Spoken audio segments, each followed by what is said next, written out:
I'm just reading this book called Darwin's Doubt. What's that? What is that? I kind of wanted to read that. Is it pretty good? Yeah, it's this guy, what's his name? Stephen C. Myers. He's a member of the Discovery Institute. He's actually challenged, whoops, um, Richard Dawkins, the famous atheist. And that's what Prabhupada wanted. He wanted us to challenge these guys, because they're, Prabhupada said, I have come here to fight with the atheists. And so we're going all over the world. Don't think that this is, we're just sitting idly. This is Prabhupada's battle cry. We should make a plan, go all over the world, challenge these big rascals. They might be very good. They might be very good so-called philosophers, but a Vaishnav can defeat all these guys. And if you fight and win, then Krishna is pleased. Prabhupada was very pleased with Hansadutta when he challenged this famous atheist in Sri Lanka named Dr. Kabur. And when Prabhupada read his arguments, he said, this is preaching. These are strong arguments. And so we're charged to do the same thing. And he says, if you fight, we're here to win the battle against these, because everybody you can't let this go on. How important is this Krishna consciousness movement that can prevent the misleading of people by these people whose agenda is simply to deny Krishna's authority. And so we have to fight. He said they're like the owls. He said, you have to fight with these owls that say they can't see anything. They say, Mr. Owl, please look at the sun. He said, no, I can't see. So this is a fight against the owl civilization. So, okay. Can everybody see the screen here? Yeah, I see. Yeah, I see. Yep.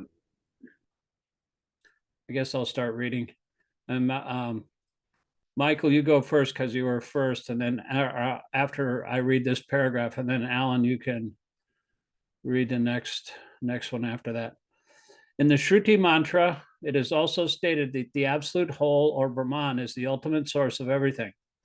Everything emanates from him, and everything is maintained by him. And at the end, everything enters into him. That is the law of nature. In the Shruti mantra, the same is confirmed. It is said that the source from which everything emanates at the beginning of Brahma's millennium, and the reservoir to which everything ultimately enters, is the absolute truth, or Brahman. Material scientists take it for granted that the ultimate source of the planetary system is the sun, but they are unable to explain the source of the sun. Herein, the ultimate source is explained. According to the Vedic literatures, Brahma, who may be compared to the sun, is not the ultimate creator. It is stated in this shlok that Brahma was taught Vedic knowledge by the personality of Godhead. One may argue that Brahma, being the original living being, could not be inspired because there was no other being living at that time. Herein, it is stated that the Supreme Lord inspired the secondary creator, Brahma, in order that Brahma could carry out his creative functions. So, the supreme intelligence behind all creations is the absolute Godhead, Sri Krishna. In Bhagavad Gita, Lord Sri Krishna states that it is he only who superintends the creative energy, Prakriti, which constitutes the totality of matter. Therefore, Sri Vyasadeva does not worship Brahma, but the Supreme Lord, who guides Brahma in his creative activities. In this shloka, the particular words Abhijñā and Swarat are significant. These two words distinguish the Supreme Lord from all the other living entities. No other living entity is either Abhijñā or Swarat. That is, no one is either fully cognizant or fully independent. Even Brahma has to meditate upon the Supreme Lord in order to create. Then what to speak of great scientists like Einstein? The brains of such a scientist are certainly not the products of any human being. Scientists cannot manufacture such a brain. So, and what to speak of the foolish atheists who defy the authority of the Lord? Even Mayavadi impersonalists who flatter themselves that they can become one with the Lord are neither Abhignat nor Sarat. Such impersonalists undergo severe austerities to acquire knowledge to become one with the Lord, but ultimately they become dependent on some rich disciple who supplies them with money to build monasteries and temples. Atheists like Ravana and Hiranyakashipu had to undergo severe penance before they could flout the authority of the Lord. But ultimately, they were rendered helpless and could not save themselves when the Lord appeared before them as cruel death. This is also the case with modern atheists who also dare to flout the authority of the Lord.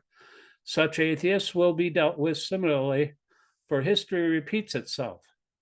Whenever men neglect the authority of the Lord, nature and her laws are there to penalize them. This is confirmed in Bhagavad Gita 4:7 in the well-known verse, Yada yadahi dharma saglani. Whenever there is a decline of dharma and a rise of adharma, O Arjuna, then I incarnate myself. That just reminds me of something, some other verse or quote from Prabhupada. He said,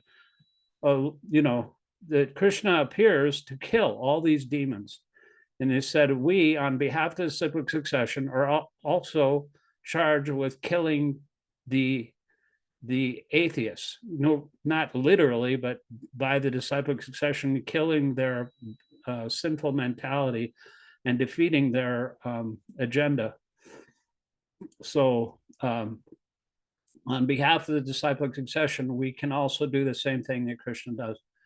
So you can read the next paragraph starting that the Supreme Lord, Michael.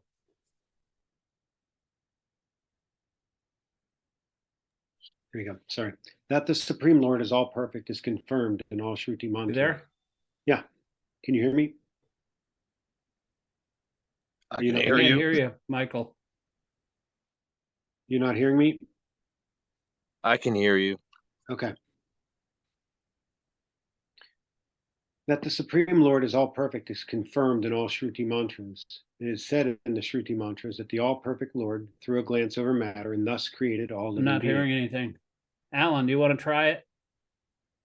Yeah, I guess I could hear him. Oh, shoot. Hold on a second.